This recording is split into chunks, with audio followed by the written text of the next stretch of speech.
Bo'ldi, kelyapman. Yo'ldaman. Hop. O'rta. Og'ayni bir joyga ozgina shoshilyapti. Va keyinroq gaplashamiz. O'rta.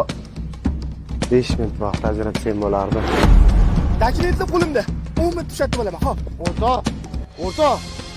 Bo'ldi, hamma dokumentlar qo'limda. Bo'ldi, ketyapman. Hop. O'rta. O, gapim bor edi.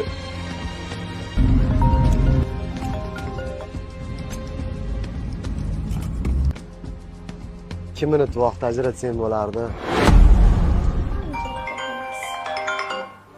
O'rtoq zarilmasmidi? Bitta shartnoma qo'l qo'yatdi. O'rtoq emasman. U o'tib qoldi. Shuni xabarini berib qo'y degandim. Agar hozir sizlar do'stinglarga vaqt ajratmasanglar, vaqt sizlar do'stinglarni ajratar ekan. Do'stim, o'zim bilan bo'lib, pulni ketidan quvib, sendan xabar ola olmayman. Meni kechir. Eslamaydi dema har dam yodimda